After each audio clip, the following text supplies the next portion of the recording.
This is how most people make tea. And sure, you can do it like that. It's perfectly fine.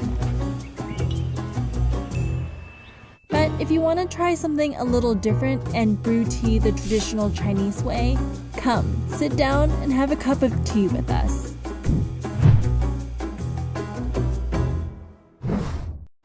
This is a brewing style called Gong Fu Cha. Gong Fu means skill and effort, and Cha means tea.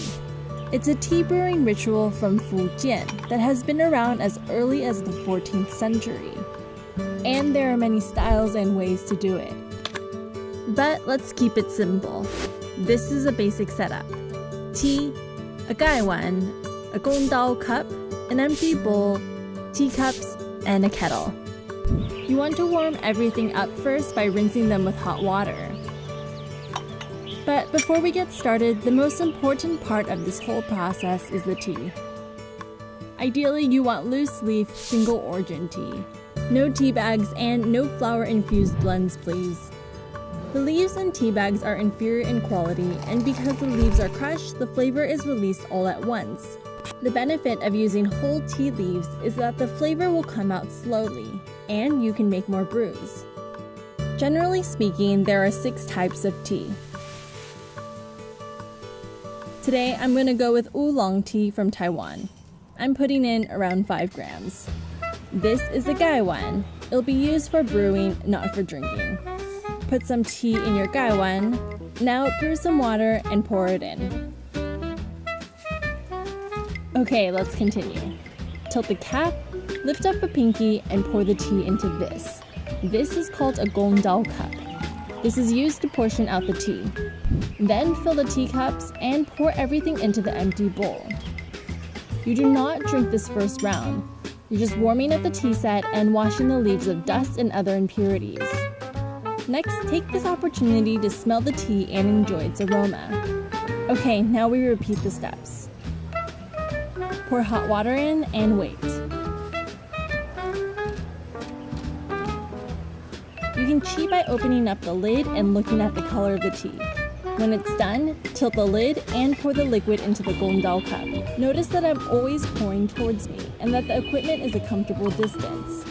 Don't do it like this or this. Then pour into the teacups, making sure the spout is angled towards your body. This is done out of politeness. Drink, then repeat up to 4 times. So how hot should the water be? Teas that are lighter, like green tea, should be brewed at 80 to 85 degrees Celsius. Tea that are darker and more fermented require a water temperature that reaches boiling at 100 degrees Celsius. Today, with oolong tea, I'm working with 85 degrees Celsius. For lighter teas, you can use a gaiwan. The gaiwan's advantage is that you can see the color of the tea easily. But if the water temperature is too hot, it can be difficult to hold. For darker teas that need a higher temperature, use a teapot. A teapot is good at trapping in heat, and the handle makes for easy holding. If you're using a teapot, the process is more or less the same. Pour in water, cover, wait. Pour the tea into the gongdao cup. This should be one fluid movement. Portion out into the teacups and enjoy. Now that you know the basics, here are some tips. The number of times you can brew really depends on how much tea you are brewing and what type of tea you are using. But generally, you can get up to 4 brews. With that said, adjust your brewing time every time you brew. Tea leaves wear out, so the more brews you make, the longer you have to wait.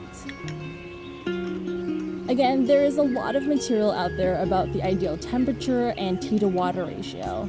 But don't get caught up in all of that. Experiment or keep a notebook with your ideal ratios. For many people, this tea pouring ritual is a type of meditation. And for others, it's just a fun way to enjoy tea. So give it a try. And hey, if this isn't your cup of tea, this will always do.